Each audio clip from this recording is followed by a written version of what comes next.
and convener IDA Delhi chapter would like to extend a very warm welcome to all our esteemed speakers, chairpersons, moderator, and participants for another GAPIO session, which is in collaboration with global dietitian community. Session is focused on an incredible critical area of healthcare, sarcopenia in CKD. CKD is bad enough, and to have sarcopenia with that, we know it's going to be a huge problem. Renal disease, which is about 10% of the Indian population and 15% of the US population, and with its sarcopenia, both significant health challenges that can profoundly impact individuals' quality of life. The European Working Group on Sarcopenia in Older People has categorized sarcopenia as primary sarcopenia, where the etiology is related to aging, which is just a loss of normal muscle mass, which occurs continuously after the 4th decade of life. And the second, as secondary sarcopenia, when it results from aging and other health conditions that increase.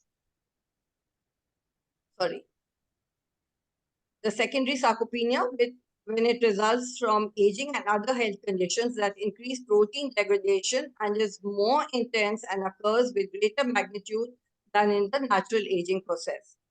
The etiologic factors of muscle derangements leading to muscle loss in CKD are diverse and can be related to severe conditions, including the kidney disease itself, the dialysis, the typical chronic low-grade inflammation present in CKD patients that together increase protein degradation, decrease protein synthesis, and lead to a negative protein balance.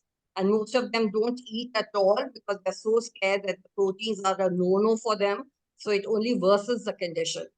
And the prevalence of sarcopenia is reported to be 20%, with higher rates for patients on dialysis at 26%, compared to the non-dialyzed one at 3%. These conditions not only affect physical health, but also have far-reaching implications on mental and emotional well-being. Many studies in the past decades have also linked muscle loss in CKD patients with worse quality of life, depression, protein energy wasting, fracture risk, cardiovascular complications, graft failure, and post-operative complications, as well as increased hospitalization, obviously leading to mortality. Today, we've gathered here to increase our understanding of these conditions and to explore ways in which we can better support these affected. It's an opportunity to come together, learn, exchange ideas, and learn from the experts here who are there today that can lead to improved outcomes for patients, which is our collective responsibility to ensure that they receive the care and support they need. Once again, a hearty warm welcome to each one of you. To enlighten us on this important aspect of nutrition, we have reputed well-known speakers. Dr. Georgie Abraham, a very warm welcome to you. Thank you. He's going to be speaking on medical management of sarcopenia in CKD patients. And Zamrood M. Patel, who is the HOD Chief Dietitian at Gleneagles Hospital, Mumbai. She'll be speaking on the nutritional management of sarcopenia in CKD patients. Taking this forward, would like to welcome and invite Mrs. Varsha Gure, who's a senior clinical dietitian with Apollo Hospital, Navi Bombay, who will moderate the session.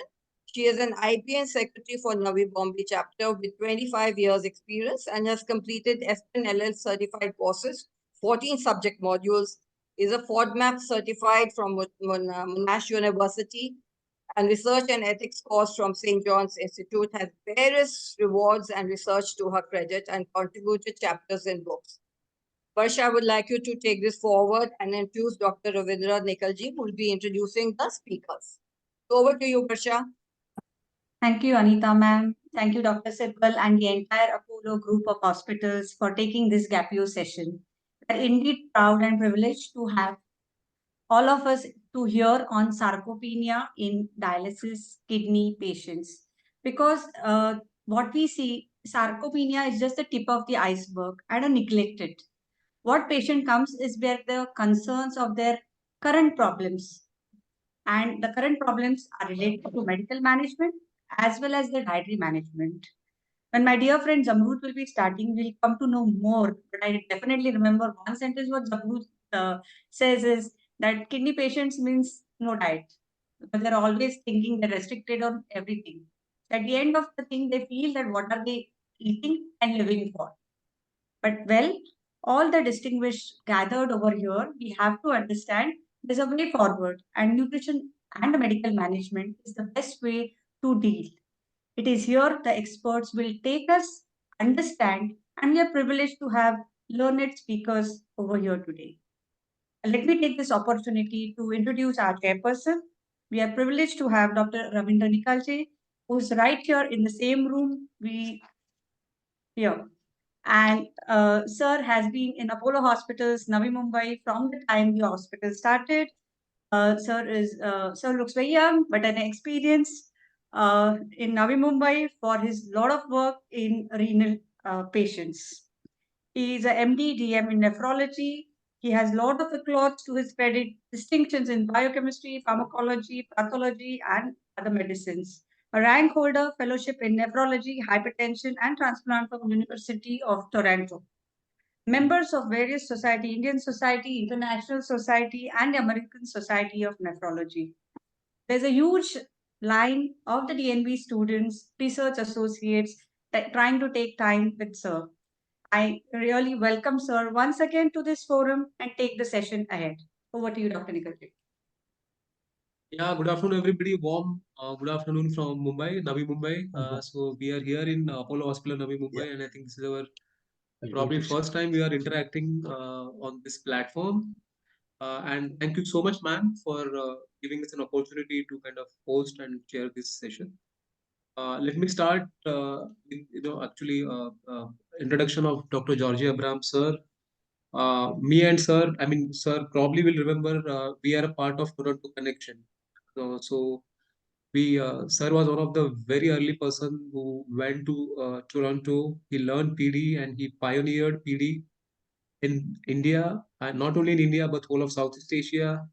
And since then he has never looked back. So it's really a pleasure to introduce sir. I mean, his biodata runs in pages, but let me tell you in short, he's a professor and consultant at MGM Healthcare at Chennai, and he's a former adjunct professor at IIT Madras. He was president last year. He was the president of Indian Society of Transplant.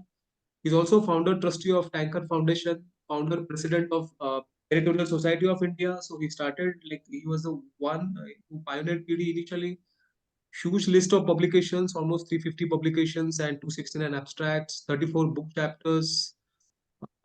Recently, he has published a book about his journey as a doctor. I mean, that probably doesn't come here, but he has shared with all of us that copy that, his patients worship him next to God only.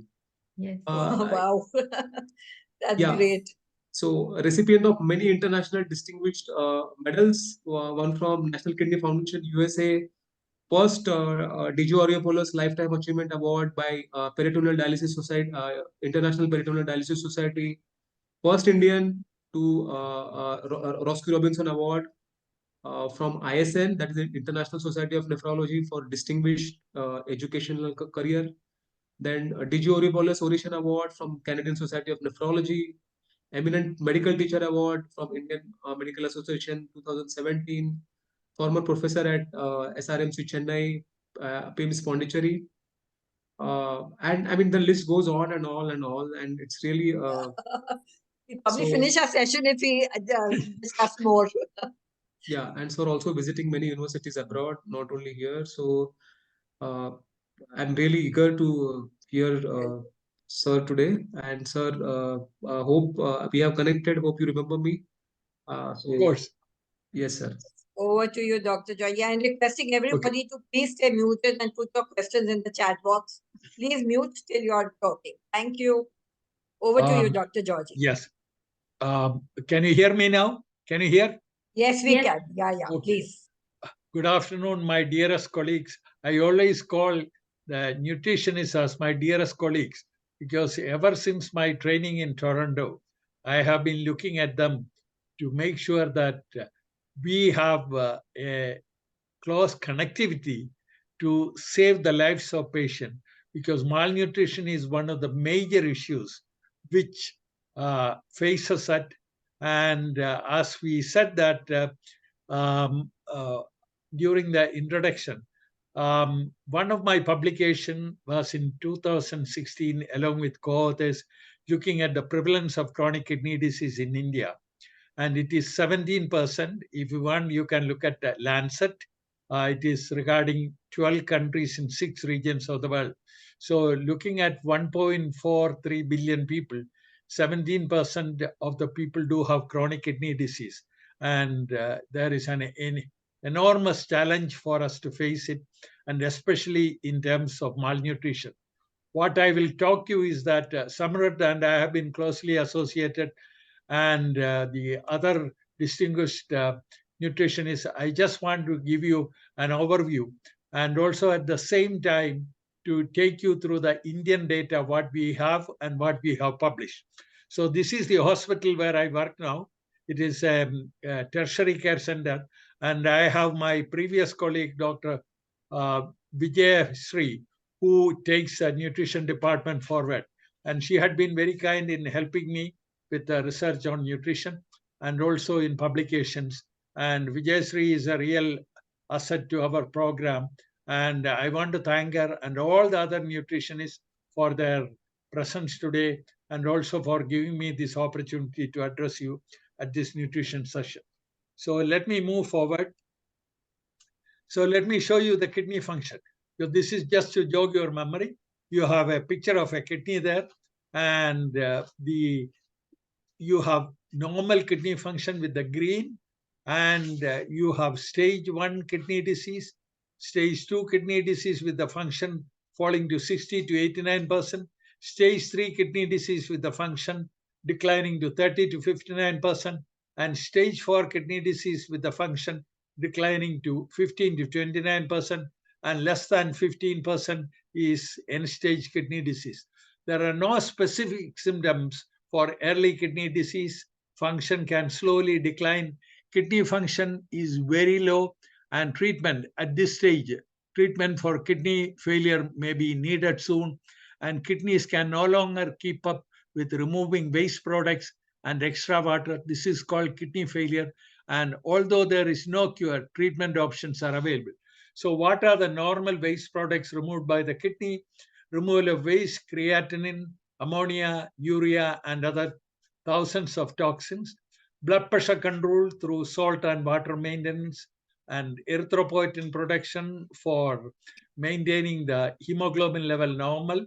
Vitamin D, active form of vitamin D to make our bonds healthy. Then calcium, phosphorus, vitamin D, PTH, FGF23, and then maintenance of amino acid pool. That's about 50 to 70 grams of amino acid are filtered, and 98% are reabsorbed. Then homeostasis of glucose and insulin. So we should always remember, whether you are a nephrologist or a physician or a surgeon or a junior doctor or a nutritionist, the functions of the kidney and what happens when the function declines. So factors influencing nutrition status are depression. A lot of the patients with chronic kidney disease go through depression. Altered taste sensation, because the tongue, it doesn't react to the normal taste. Increased catabolism and decreased anabolism. Amino acid abnormalities. Metabolic acidosis, because as the kidney function falls, late stage 3, stage 3B, and stage 4 and stage 5, your bicarbonate level falls because your acid level increases. So the bicarbonate level falls, extracellular bicarbonate, and hormonal derangements related to insulin and PTH resistance.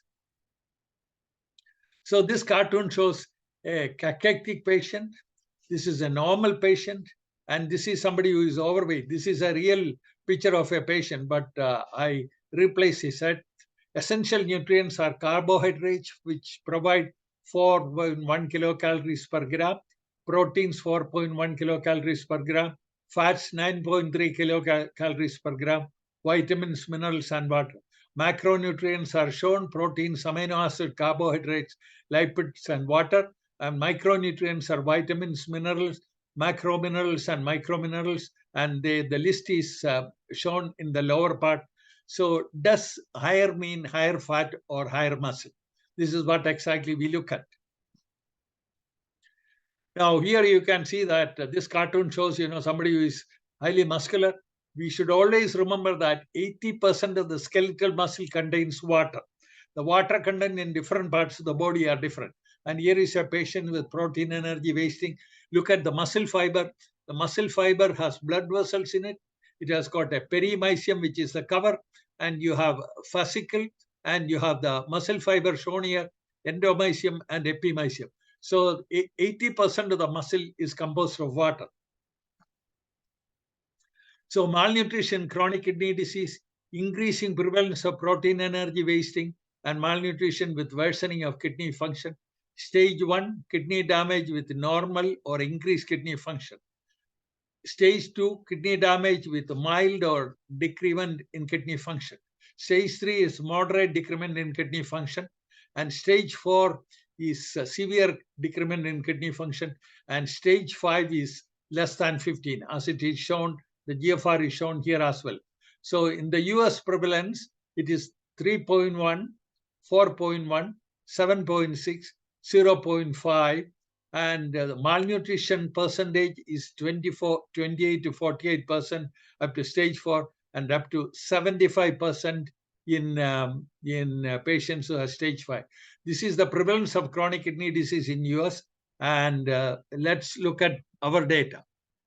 So when we looked at the Indian data published, and this stands for the protein intake. When you have protein intake, you say that everybody should have at least 1 gram per kilogram body weight protein intake when you are healthy.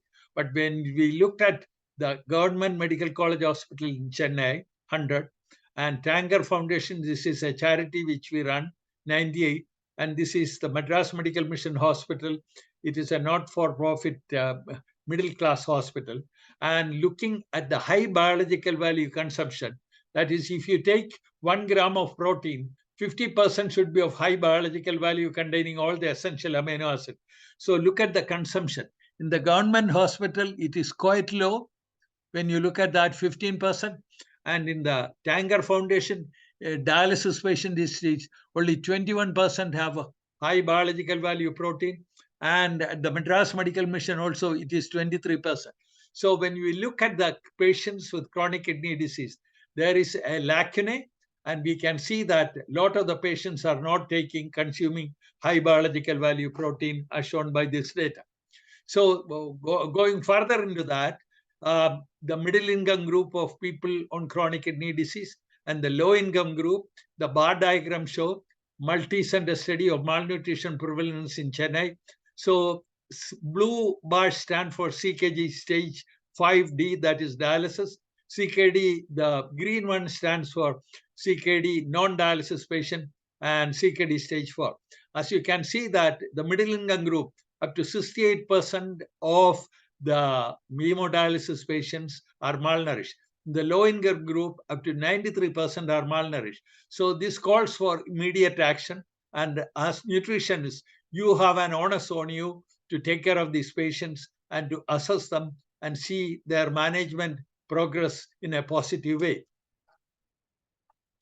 So major metabolic steps in nutritional deficiency: well-nourished individual, when he goes into inadequate intake, impaired absorption from the gastrointestinal tract, or increased nutrient loss from the body, a dietary survey can help you to find out about the nutrient intake. So this leads to depletion of tissue levels and body stores, and further it will lead to the altered biological and physiological functions. The individual is at risk. Biochemical and physiological studies will unmask it. Then deterioration capacity to functional normality, followed by a malnourished individuals with clinical symptoms, signs and symptoms, and morbidity and mortality, which can be done by looking at the vital statistics. So nutrition therapy strategies begin with the screening and assessment, nutrition screening and assessment, followed by a diagnosis whether they are normally nourished or undernourished, individual plan to treat the nutrition problems, then management, monitoring, and evaluation. Nutrition therapy refers to the nutrition treatment and management of a patient. So this is like a medicine. Individual should be looked at. Individual nutrition therapy should be given to patient. So this is a summary of what? So intake, stores, and losses. So intake by dietary recall and symptoms, and then stores are by anthropometry, serum albumin level, DEXA or bioimpedance analysis. And the losses are measured by normalized protein nitrogen accumulation.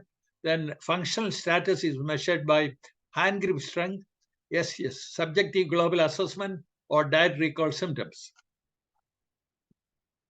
So what is sarcopenia? The criteria are: 1, low muscle strength, low muscle quality, low physical performance. Diagnosis: criteria 1 alone, probable. Criteria 1 and 2, this is confirmed. And criteria 3 is severe. So frailty is increased risk of falls and fractures associated with decreased ability to perform daily living and activities. Nutrition: protein intake should be 1.2 gram per kilogram per day. Up to 40% older adults do not meet the recommendations of this, as mentioned by Dr. Anita, and that many of the older age group patients, they don't consume enough protein and enough calories in their diet. Exercise: resistance training with compound exercises is recommended for both frail and pre-frail population. Sarcopenia is a syndrome characterized by progressive and generalized loss of skeletal muscle mass and strength, and it is strictly correlated with physical disability, poor quality of life, and death. Risk factors for sarcopenia include age, gender, and level of physical activity. On the left-hand side cartoon, you see muscle of average healthy individual. You can see the bone there. You can see the muscle there. The bone marrow is seen here, and the fatty tissue is seen here. So muscle after sarcopenia occurs, see that the muscle has shrunken, and there is relatively more fat there. So symptoms of sarcopenia are: the common signs individuals with this condition face are follows: constant weakness, loss of stamina, poor balance, difficulty in climbing stairs, decrease in muscle size, and reduction of physical activity. So sorry about this busy cartoon. Etiologic factors leading to muscle loss and chronic kidney disease. On the left side, you can see a balance and negative protein balance. And when you look at that, factors are metabolic acidosis, because metabolic acidosis, bicarbonate less than 22 will trigger many of the pathways, which will ubiquitin proteasome pathway and other things, which will lead to problems. Then gut microbiome disruption. The gut contains about 100 trillion microbes, and normally there is symbiosis, that 80% are healthy microbes and 20% are unhealthy. So when you have chronic kidney disease, as it progresses, it reverses. You have more dysbiosis than biosis. Then dialysis membrane, hemodialysis membranes, they are all artificially made, and they may also, by interaction with the blood and the blood components in the blood, may have a contribute to chronic problems. Then obesity, then aging. So what it would do is decrease in energy intake, inflammation, and reactive oxygen species. So you see that, some of the dialysis patients, the CRP is an easy marker for inflammation, C-reactive protein. So when you have an active inflammation, the C-reactive protein level goes up. Normally it is less than 5, and it will go up to maybe 10, 20, 30, 40, 50. And so it tells you about the inflammatory status. Then insulin resistance is another thing, and decrease in vitamin D, because the kidney is failing. There is no protection or inadequate protection of active vitamin D. And then on the other side, you have aging, metabolic senescence, sedentary lifestyle, and hormonal derangements. This lead to loss of amino acid during dialysis, decreased appetite, dietary restriction, and decreased nutrient intake on dialysis day. So all these contribute to protein synthesis balance. There's more protein breakdown, decreased uptake, leading to protein energy catabolism. So relationship between CKD related factors and muscle wasting. So you have a faulty kidney, the kidney functions are falling, stages are progressing from stage 1 to 3 to 4 to 5. So you have insulin resistance, metabolic acidosis, inflammation, hormonal alterations, hemodialysis process. So this will lead to increased protein degradation, decreased protein synthesis, and decrease in muscle generation. Because when you look at the mitochondria of the muscle in patients with CKD and chronic kidney disease, you can see that the mitochondria are abnormal. So muscle wasting, this leads to muscle wasting in CKD. Sorry. Tools to diagnose sarcopenia. So potential mechanism or kidney muscle interplay in the progression of CKD and sarcopenia. Defective kidney, uremia, leading to reduce, I already alluded to that, and the muscles which are normal becomes less muscle fiber, and there is also hyperphosphatemia and protein catabolism and increase in creatine and uric acid. Because of CKD, you have reduced clearance of that, and metabolic dysregulation.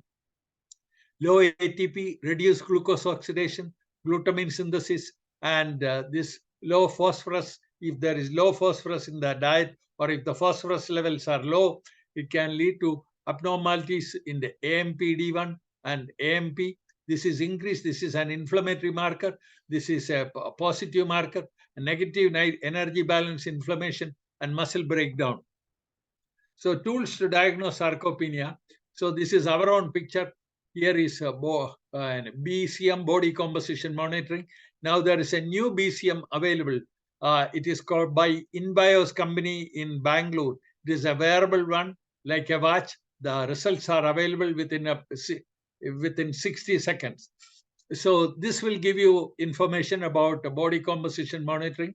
And then DEXA, accurate data on body composition, superior to anthropometric, creatine kinetics, and bioelectrical impedance, BIA.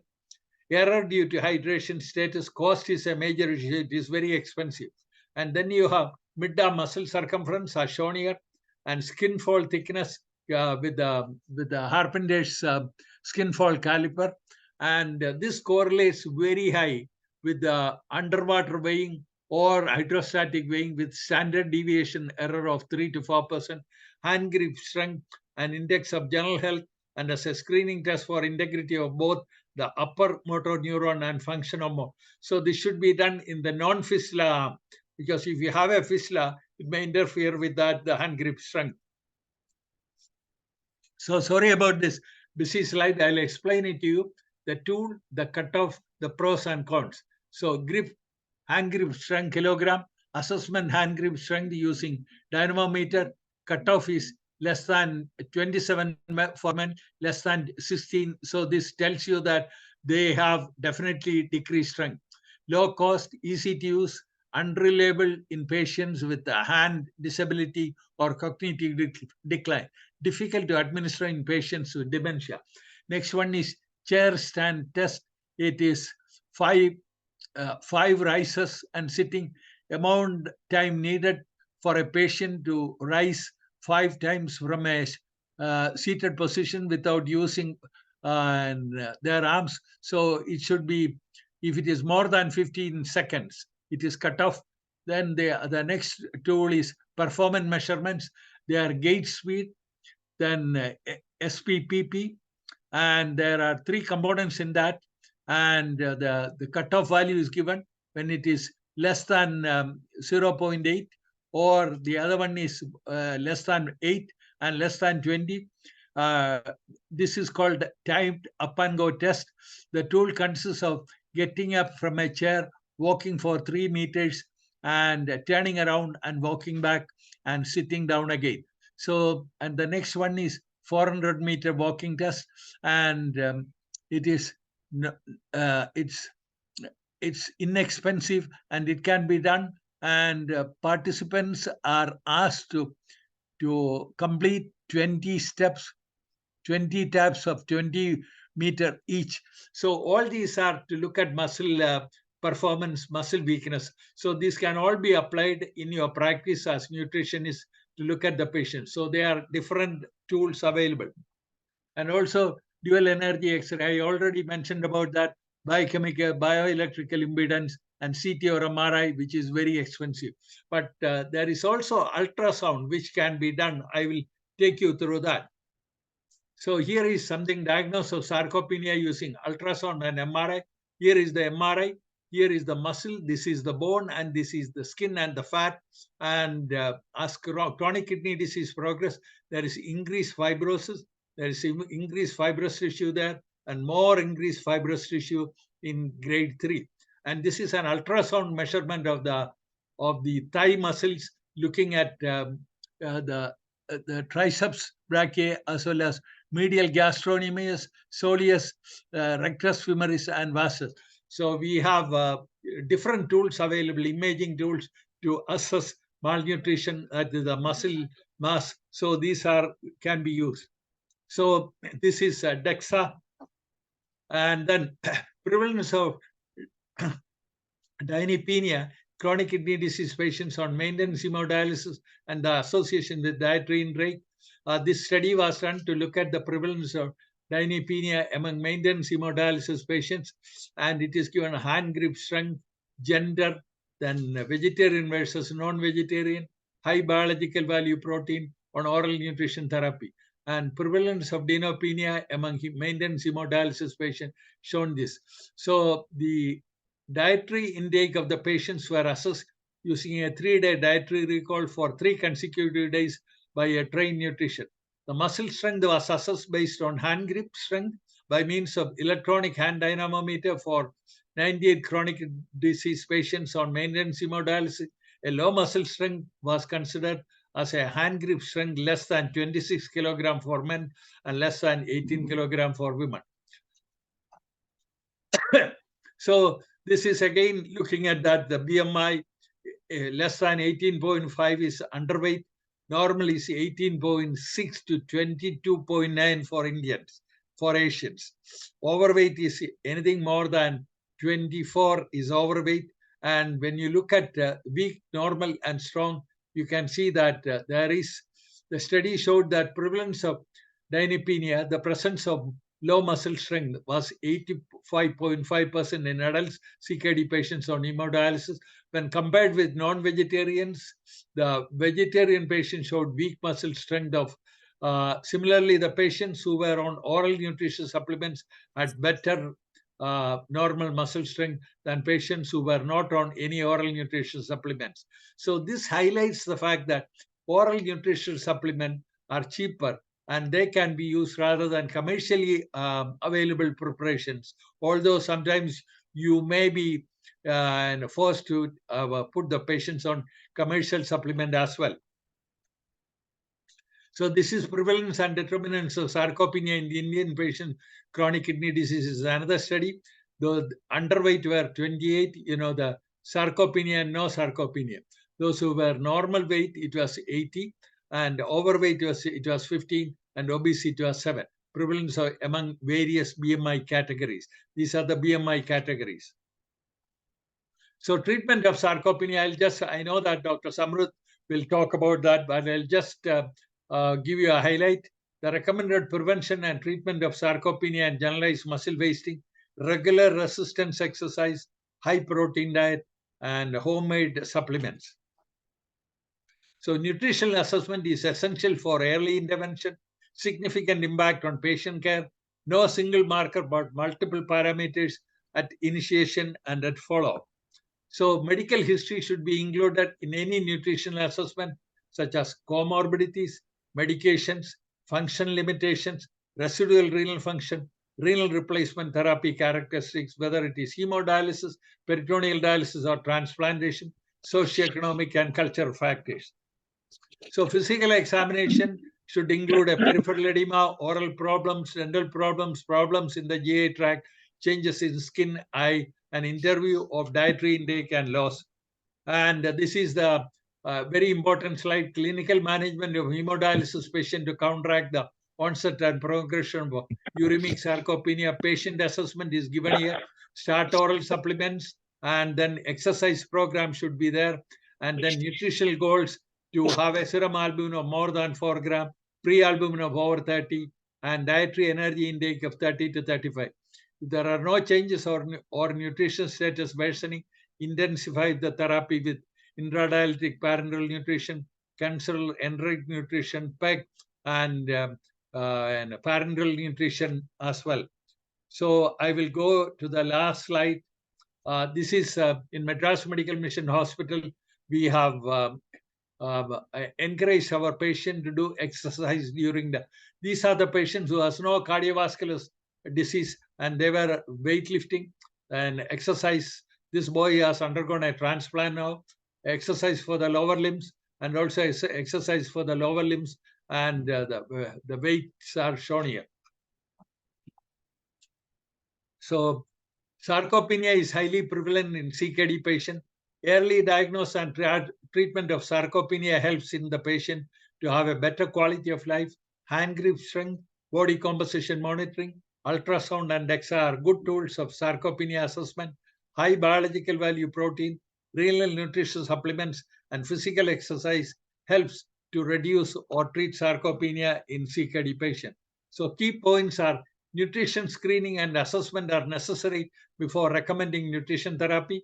Screen using rapid and readily available methods for identifying patients at risk for PEW.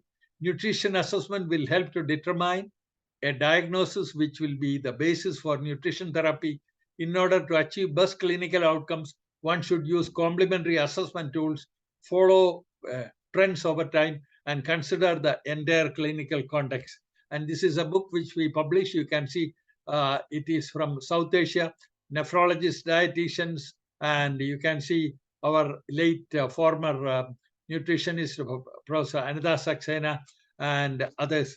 So at the end, I would like to conclude by saying that close interaction between nephrologists, if the patient is in intensive care, intensivists and nutritionists holding hands together to save the humanity. Thank you for your kind attention.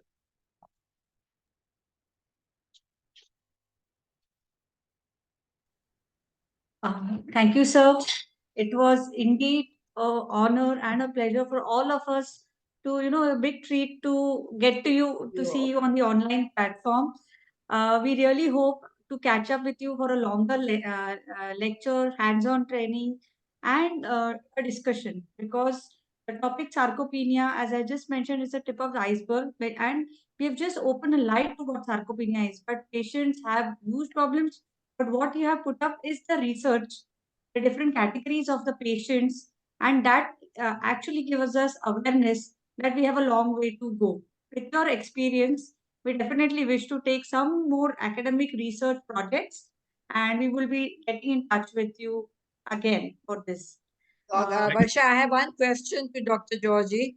There's one in the chat box. Dr. Georgie, how long does it normally? That's the first question somebody will ask you when he's diagnosed CKD. Can I keep away the dialysis? They are petrified with the word dialysis. So some patients you do, see doing very well, and some go crash into dialysis very fast. So what is it that makes a difference? Yes. They're following the medicines, they're following the diet, but still, what is it? Right. So let me say that the chronic kidney disease has been defined as per stage 5, GFR is less than 15 ml per minute. If you are living in a developed European nation or in America, they put the patient straight away looking at the number and put them on dialysis. In our country, it varies. Even though patients are less than 15 ml per minute, we don't put them on dialysis. So the onus is on you, nutritionist. I am not the person. They will come and can I take this? Can I eat that? So what I do is I immediately interact with the nutritionist and I give them the responsibility to take care of the patient. So one thing we can do is there is some data to say that prebiotic probiotic, which is Okay. really good, and which has the real capacity and which is genuine, can reduce the extent of malnutrition and keep the well-being of the patient. The So next which one thing do is, you advise? Which one do you pardon? advise? Well, Probiotic. I'm not endorsing any Okay, pharmaceutical all right. company. Okay, for that matter, I use a compound called Renadil, which is Okay. being marketed by the Sandur Pharmaceuticals in Bombay, and I Okay. have used Renadil, and this is by late Dr. Rangan Ramnathan, who lives in United States, and he passed away with leukemia about 1 year ago. So I use that in patients, and I have found that most of them, although the claims are that it may reduce the decline in renal function, but that is something which we have to use. But the patients feel well, physically well, and they eat better. The other thing I use is, because you know that there are a number of hormones like ghrelin and neuropeptide, and the other one is endase. Endase is a product which is available in India, and it is a hormonal drug which has shown definitely to improve appetite and improve the intake in patients with chronic kidney disease. So if somebody doesn't want to go on dialysis, if they have decreased appetite, I may put them on Endase 40 milligram twice a day. And also some of the patients who are progressing to chronic kidney disease from stage 3B onwards, if they can afford, I'll put them on prebiotic and probiotic, and also look at their anemia, because it is very important. A lot of the time we ignore the anemia of the patient, because when they are severely anemic, they don't have appetite. So we look at the reasons for anemia. Is it iron deficiency, B12 deficiency, or is it something else? So anemia correction also improves the appetite of this patient. So every patient is different. So nutrition plays a very important role. I really salute you people, who are working with me for the effort they put in to enhance the nutrition pattern of patients with chronic kidney disease who doesn't want to go on dialysis immediately, but at the same time they want to eat and they want to progress in life. Varsha, there are two quick questions in the chat box, and then Zamrud can take over. Yes. Yes. There's one question related to role of IDPN in case of sarcopenia. We'll say that again. Role of IDPN. Intradialectic parenteral. Yeah, intradialectic. See, we have used it rarely in some of our patients, and definitely it will cost money.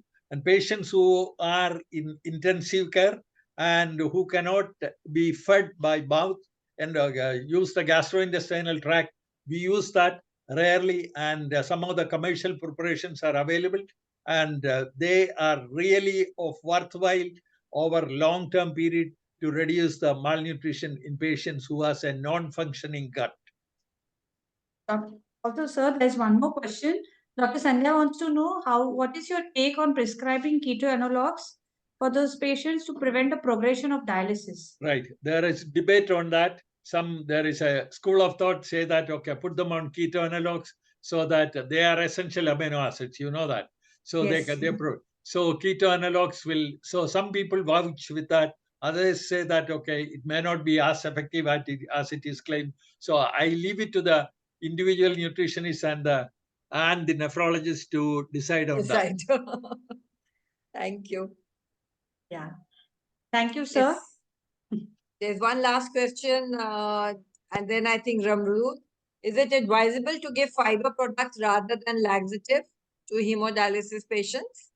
Yeah.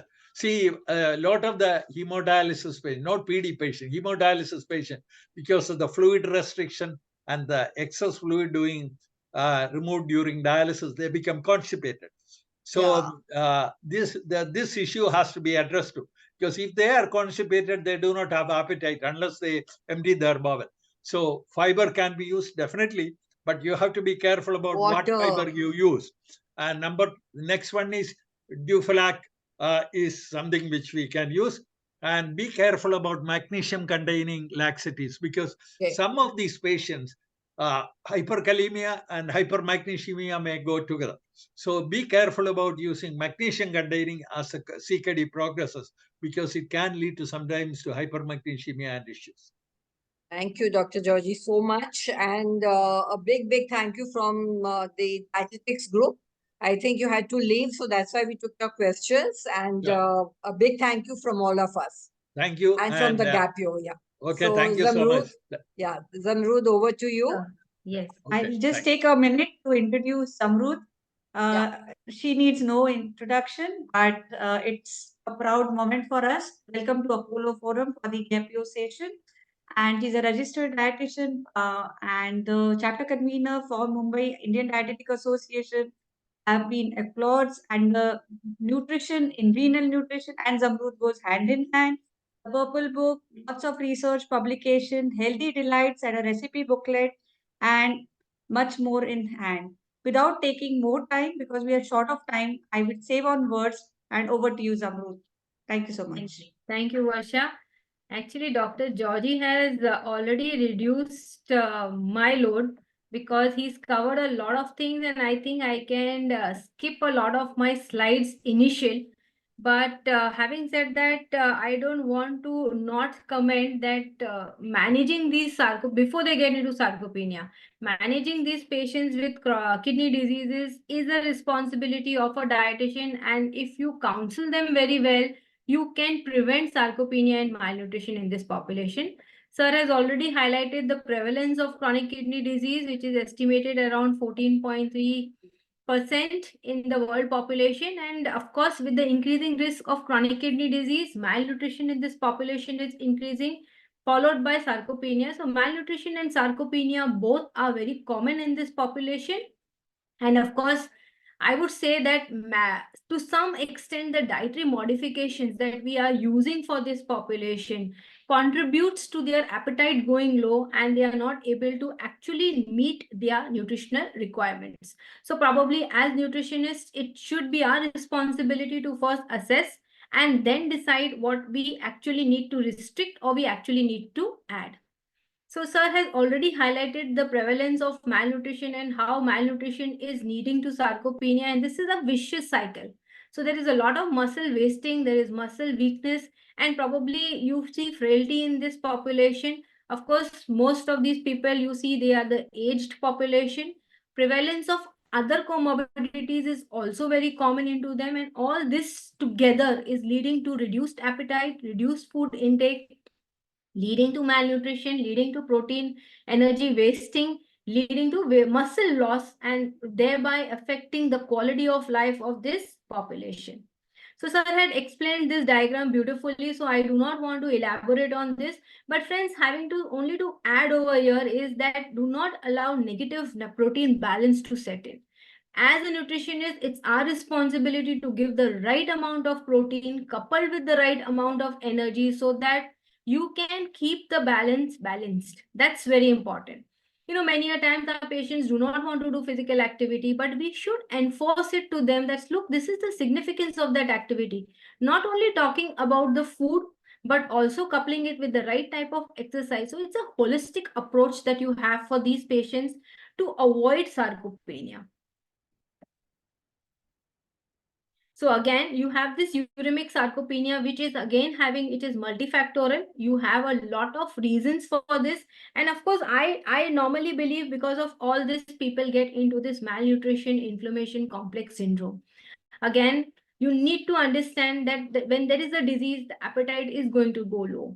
Again, with this appetite going low, when you're talking of restrictions, especially so in this population, the common restrictions that are advised are protein restriction, salt restriction, water restriction, phosphorus restriction, which add to the burden of malnutrition. So there are some factors which we cannot play alone. For example, altered hormonal and metabolic functions. You may not be able to do anything much from the nutrition pattern into their making changes to this.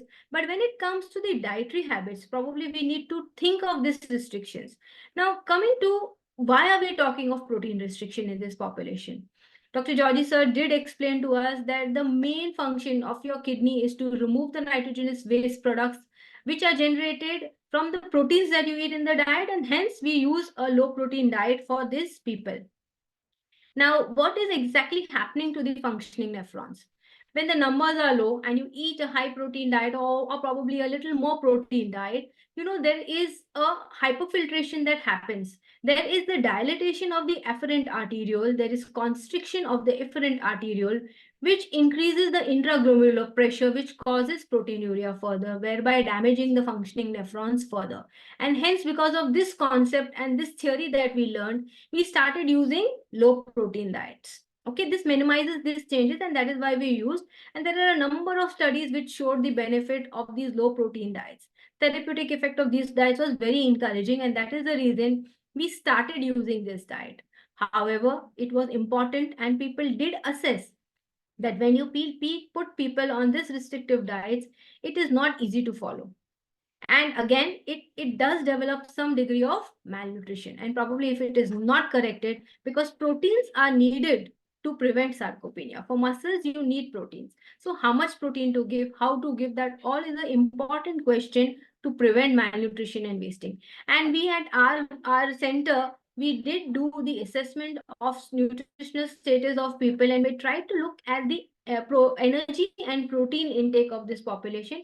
And just to bring it to your highlight, when we talked of low protein diet, we try to keep the protein intake between 0.6 to 0.8 grams, and our population was eating that much. But see the energy, what they are eating. The requirement says 30 to 35 kilocalorie, and our population is eating 25. Even our maintenance dialysis population was eating the same amount of calorie and protein. Then how do you think and wasting will not set in? Definitely, you really need to work very closely with this population, keep counseling them and giving them newer methods to increase their intake. Again, we tried to assess the body mass index of these people, chronic kidney disease, and we realized that, as the disease progresses, the BMI was dropping. And this clearly is an indication that as the disease progresses, there is something wrong with the metabolism, there is something wrong with the intake, people are not eating well, and that is why your body mass index is dropping. That means your nutritional status is getting affected.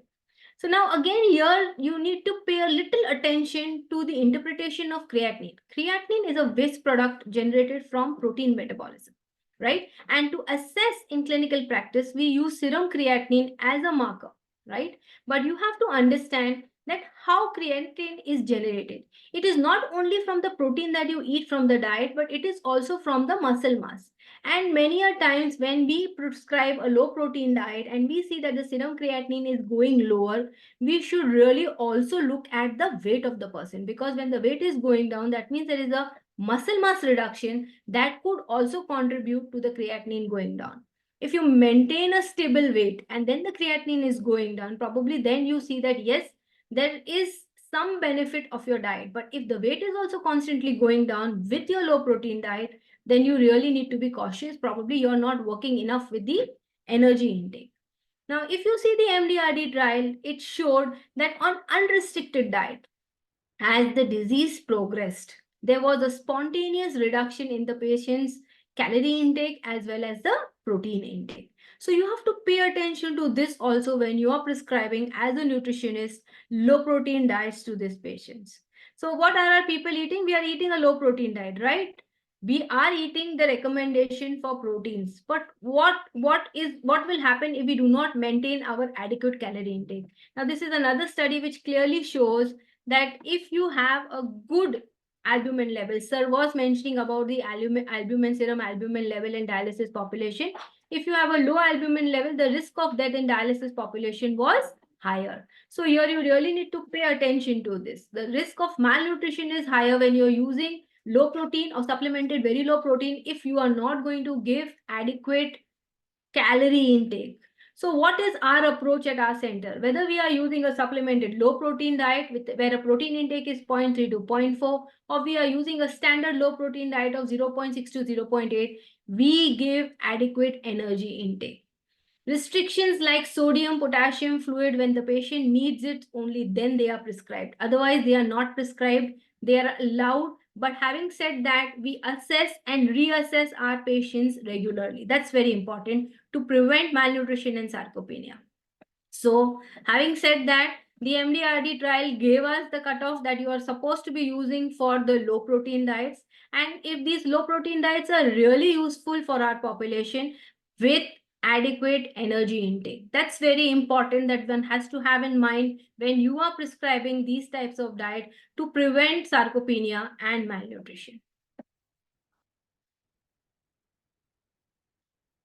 So what should be the dietary management? When we are talking of low protein diets, probably the low protein diets that major centers use is a protein intake of 0.6 to 0.8, or you use a supplemented very low protein diet of 0.3 to 0.4, which could be a mixture of only essential amino acids, or it could be a mixture of essential amino acids with nitrogen-free keto analogs of essential amino acids.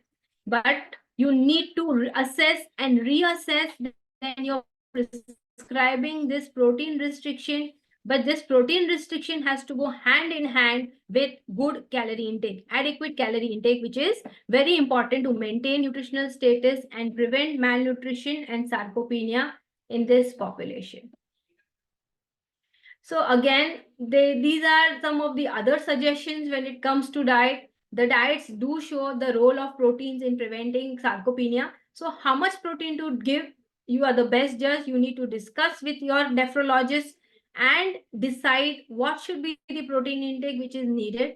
There are some other studies which show that role of vitamin D, which sir did highlight, role of other nutrients. There are a number of trials which show. But if it fizzles down, I would say not a Mediterranean diet. I would say an Indian diet, Indian vegetarian diet with some amount of physical activity is good enough to protect us against protein wasting and sarcopenia. So when you are prescribing this protein restriction, how do you pick your patients? Simple. People who have a slow progressing disease, people who have a very good nutritional status are the ones for whom you can use this, and you have to exclude people who come with a very poor appetite or who have some underlying other cause of a progressive kidney failure, or who are treated with multiple drugs, or who are having other organ involvement. Probably they are not the right candidate of people whom we are supposed to be using protein restriction, which causes the risk of malnutrition.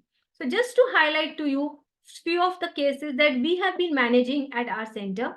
Now, this is a 65-year-old female who presented 15 years back with a creatinine of 2.7. She was a vegetarian. We assessed her protein intake, which was fitting the criteria of a low protein diet.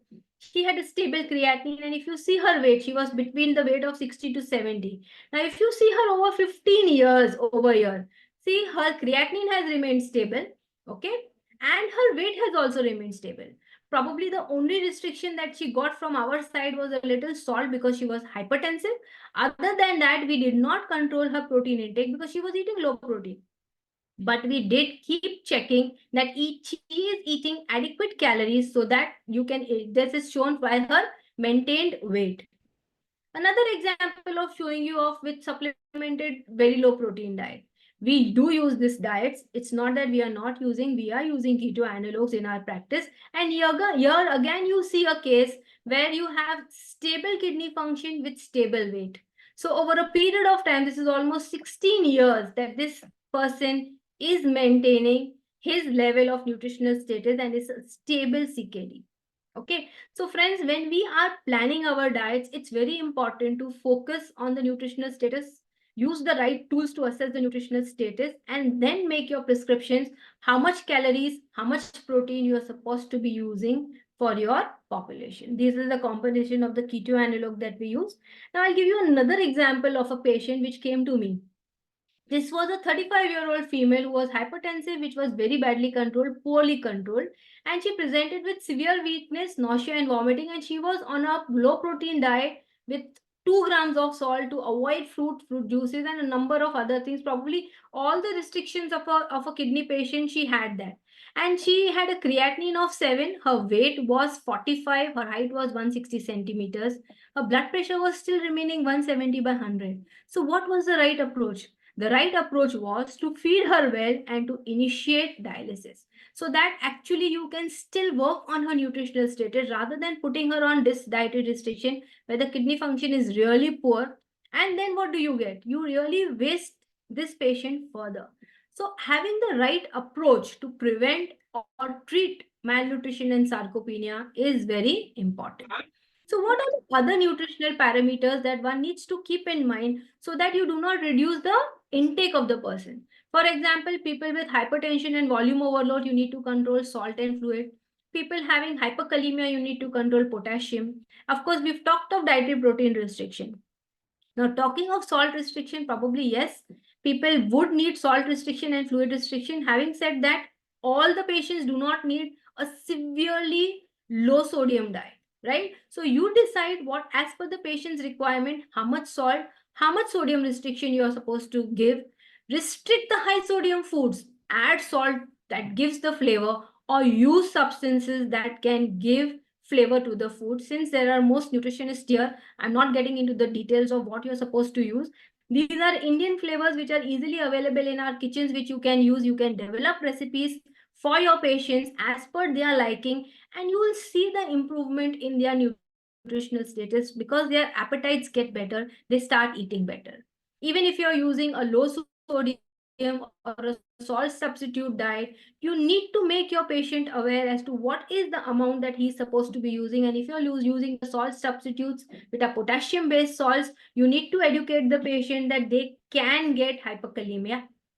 So you need to educate your patient and their caretakers about what is the right nutritional approach. Fluid restrictions, just one statement that I always like to add: anything that liquefies at room temperature is a liquid. You need to train your patient and the caregivers on this.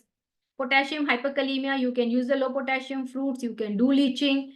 It is not necessary to follow this procedure even when the potassium is normal. Okay, if the potassium is normal, then you do not need to give this restriction. Let them not follow this restriction. But yes, if there is hyperkalemia, you need to follow them. Phosphorus content of the diet would get balanced when you are using a low protein diet, because all foods which are high in protein are high in phosphorus. Friends, what you really need to pay attention when you're talking of treating or preventing sarcopenia is adequate energy intake. Adequate energy intake is important because this energy will help the body to utilize the proteins in the right way. Okay, and this is essential to maintain the patient in the nitrogen balance. If your patients are not eating well, do not hesitate to use supplementation. Supplementation is good to improve, and you have a number of products which are available in the market. First, try with your diet, with the dietary foods that you have. If you are not able to reach your requirements, use supplements. You have low protein supplements available in the market. If you're dealing with dialysis population where you need to use high calorie and high protein, you have a number of products which are available, which you can actually blend in the patient's diet. Develop recipes for them. We have been doing this regularly for our patients. Use starches to increase the energy intake. This will also help in giving variety, and it will help in achieving your targets to achieve the calorie intake.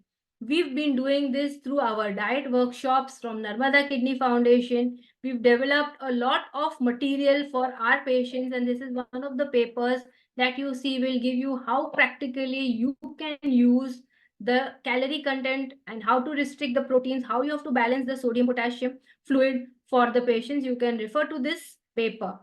Having said that, regular monitoring is the most important thing for having compliance. That's very important. If you just prescribe and you do not see the patient again, it is our duty to make an effort to see that how well is the patient doing, and probably we need to take that extra step at times and to find out whether your patient is comfortable with the diet or is not. So to summarize, it has to be stressed that patients with kidney problem do not have all the complications of kidney disease. There is nothing like a CKD diet. You need to do a thorough assessment of the patient's nutritional status.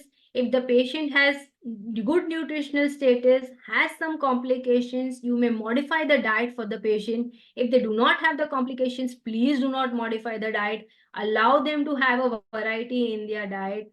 Remember, the disturbances of medical disturbances in CKD is variable, and diet has to be individualized. If you have an adequate intake, that would be the most important thing to prevent sarcopenia and have healthy patients. Thank you for your patient listening. So I will stop here, and if there are any questions, I would be happy to take them. Thank you, Zamru. That was so well explained. All those myths and cobwebs cleared. But one question before I think we look at the chat box. most of these patients do have a lot of constipation because of the fiber intake, restriction in salads, restriction in fruits, restriction in fluids. So even if you give them fiber, the isabgol or whatever, if there's not adequate fluid to go with it, it actually worsens the situation and help them out. So what is your take on that?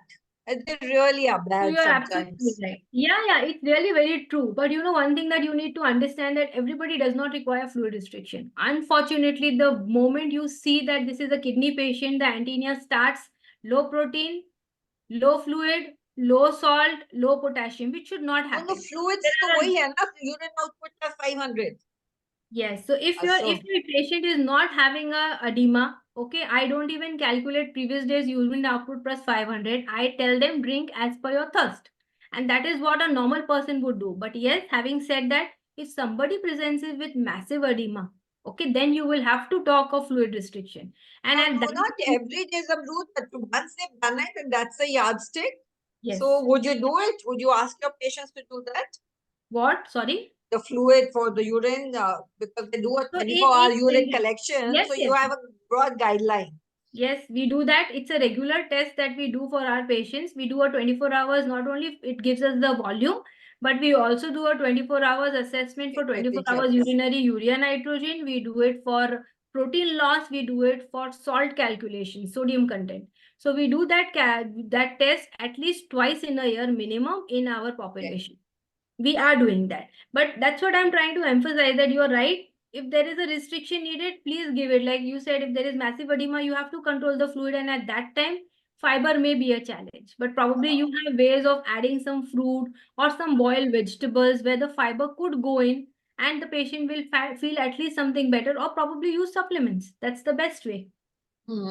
Yeah, that's our problem. Yeah, it's a very difficult thing, especially if they're diabetic and if they have other comorbidities with it. So, and they mostly have that. It's not just one disease alone, and diabetes and this and sarcopenia. Oh my dear, it's a real cocktail to handle. So, any questions? One more question I can see in chat box. That's can you guide on the brand of essential amino acids for the patients? So sorry, I'll not be able to guide because I don't use those. There were some brands from Abbott and all, but now I'm not aware. I only use keto analogs of essential amino acids, which have a mixture of 4 amino acids, essential amino acids. And there are multiple brands available today in the market for it. You have Renalog, you have Ketostril. So I use a mixture. I don't use only essential amino acids. Probably if Varsha or Anita, you all can add, please add. No, we go with you. Not the expert. But I do appreciate about the list of supplements you gave. You did not only throw up on the oral nutrition supplement, which is, in the mind of dietitian, how to give, because there's a fluid restriction. What I personally learned from Damrut is giving other sources of protein, like you have the bars and the biscuits, which are now multi-nutrient. So using this effectively as mid-snacks also work best, because we are talking about the calorie and protein adequacy. Calorie and protein. So There's one question in the chat, Parsha. I'll just look into it.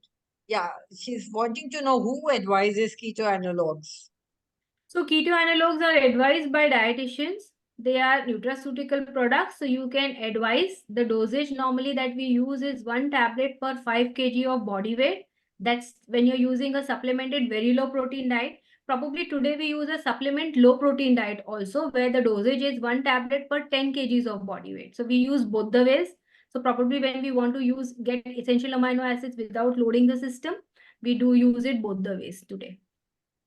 What about the cost? Cost is the issue for the patients on keto analogs. That's the thought process. Yes, that is right. But today there are Indian brands which are available, where earlier one tablet used to cost around 30 to 35 rupees. Today one tablet costs between 7 to 12 rupees. Indian brands. So It is that's available. quite, Yeah, now it is available, and now you have it available as double strength also, where you have sachets available rather than giving the tablets. Probably you can use the double strength sachets. So you may have to use 2 to 3 sachets depending upon whether you're using it for low protein or supplemented very low protein. Accordingly, you can, use the product. There are many available today. There's another question for you. Yeah. Name the Coronary brands heart. again. I'll just read it out. Yeah. It's a Varsha, over to coronary you. heart patient is restricted with fluid intake. If that patient has CKD also, then how much a patient is allowed for the based on his age or the aged person, elderly. So elderly, you're talking of what fluid she's referring to. Elderly CKD with fluid restriction because it's a coronary heart disease So with again, restricted fluid. yeah, with restricted. So PhD. sometimes, you know, such patients are on diuretics. Okay. And when they are on diuretics, probably the fluid restriction may not be very stringent. But yes, again, as we spoke, previous days urine output plus 500 is something that we look at. But then again, when they are on diuretics, you have to be careful because the previous day's urine output may be slightly more because of the diuretics that are used. So again, it is not that you can just say that, oh, I'm going to give this much fluid. You have to have work in relation with the doctors. What are the drugs which are used? So according to that, we decide. So probably if you're asking me a figure, I would say 1000 to 1200 ml would be some figure that I would be looking at if I have to talk of fluid to this patient. Just to Achha, add, there yeah. will be no strict label for one patient forever because it will be modified as per the clinical condition. That's absolutely right. This I think we've spoken lots, but still a question Varsha, on there's still more sarcopenia. questions. Yeah, sarcopenia, more disorder of elderly and how do we prevent it? We have done all over it. Yeah, we've already done it. We'll have to plan one session to deal with So it. she wants to know the brands again for keto analogs, Garima. She So you probably wants to jot it down. So you have ketostril. Put it on the chat. Yeah, we will type it. We will type it. There are We'll many type that. available. Yeah, you Right, type. Renu, and yeah. So I'm Yeah. not promoting again, as Dr. Georgie says, I'm not here to promote any. Promoting brands. Because, yeah, even if you type as keto analogs in the Google, it will give you the Indian and the imported brands both. So you just have to put the keto analogs in the Google search engine. Very difficult to maintain a high calorie with a low protein diet like 1800 and 45 grams of protein. And again, if the patient is diabetic, then what can we do? Preeti Pandey wants to know. So basically, it is not difficult. I have been using this composition in diabetic nephropathy cases. Probably if you saw Dr. Georgie's slide, the kidney somewhere, the tubules are responsible for the homeostasis of glucose and insulin. So once a person who's a diabetic, a kidney problem sets in, probably the sugars are not such a big problem, and you can use starches to get your calorie intake. Probably if the sugars are giving you a discomfort, then you have the low protein supplements which are available, which you can use to add calories without increasing the protein content of your diet, and you can achieve your targets. Again, the total calories coming from fat in a CKD patient is about 30% of calories can come from fat. So if you're asking me in macronutrient composition also, I can tell you fat will give you 30%, protein will give you between 5 to 10% of calories, and the carbohydrate will be 60 to 65. Again, when you're talking of carbohydrate, if your patient is a diabetic, concentrate on complex carbohydrates out of whatever grams you're getting than simple carbohydrates. It's not going to be difficult to reach your targets. This Garima wants to know, how do you follow up with these patients? Normally, once taking a diet chart, they never come back. They feel that's enough. I that's understand. the time they become sarcopenic. Yeah, because yes, I totally agree with this dietitian. Whoever this dietitian is, Garima. So I agree with you, but probably if you show them the right path. See, what in our counseling, how do we counsel? When we see a patient, they have multiple problems. Okay. What are the acute things that you have to approach? Your short-term goals and your long-term goals. When you're talking to your patients, you tell them, this is my short-term goal with you. I first want to correct your edema, or I want to control your blood pressure. Then step 2 will be there. They will automatically come back if they get the benefit from your first diet. Okay. And of course, we have a team practice, to be very honest. I really appreciate your question. When you have a team practice, automatically when the appointments are taken, it is taken for the full team. Okay. But yes, in private practice, if you are counseling your patient, giving them their steps of diets, and then only you will get, but you will still lose some people who will not be coming back to you. They'll just take the prescription once and they will never come back. There's no follow-up. The reinforcement has to come from the doctors, because the moment your diet prescription, when they go for a follow-up and they show the doctor and the doctor sees the benefit, and again if they refer, they will, when the doctor reinforces that there has to be a constant follow-up, probably that is the time these people will realize and come back. And that is the reason many a times when doctors refer their patients to me, call from my end or a message from my end, from my clinic's end, goes to that consultant that your patient had come, this is the advice and this is what I expect to do at the following visits. So automatically the doctor knows and he has to refer the That's patient. a great one. Yeah, yeah. So that's a great message, Zamrud. I think that's what was required for us. Thank you so much. It's been an excellent session, and you can see it all in the chat. Everybody is just loving the session. But Thank you. let's close. And Varsha, do you want to add anything before I say a big thank you Yeah, to both the speakers? I'll just add one line. Yeah. Today's session was really encouraging with two stalwart presenters, and Sir has left. But for Zamrud, I can say it is theory put into practice, practical solutions, and the complications, and again looking at back and giving them solutions. So thanks, Zamrud, for making us, elaborate yet a crisp and thought presentation. Thank you so much. Thank you for having so me. much, yeah, Thank Zamrud and Dr. Yeah, he just left Dr. Georgie, but a big thank you to him also. Please do convey it. And I Sure. would like to thank Dr. Nanda Kumar Jairam, who's the president for GAPIO and the organizing team of GAPIO for this opportunity, and to Dr. Sushil Jain for helping and guidance and through the session. And of course, Jatinder has been coordinating all. You've seen the mails that have been coming from him. Big thank you to our esteemed speakers and a very excellent and enlightening talk by both of you. Take home messages for the participants. Really grateful for you accepting my invite and being here on a Saturday evening on Nurses Day. Big thank you to the participants for making it so interactive and really enjoyed being here. And thank you, Dr. Kanta. She's always there. Dr. Kanta, big thank you. You can unmute. Thank you. Thank you so Thank you, much. Anita ji. Thank you. Thank you very much, Anita. Wonderful session. Have a good Thank evening. you. Thank you. Thank you so much, Doctor. Thank you, Varsha and Anita. Thank you for having me. Bye. Take care. Bye. Bye. Thank you. Bye-bye. Bye. Bye. Excellent speakers, explicit talks. Thank you. Thank you. Thank you, Dr. Thank you, Khan. ma'am. Thank you.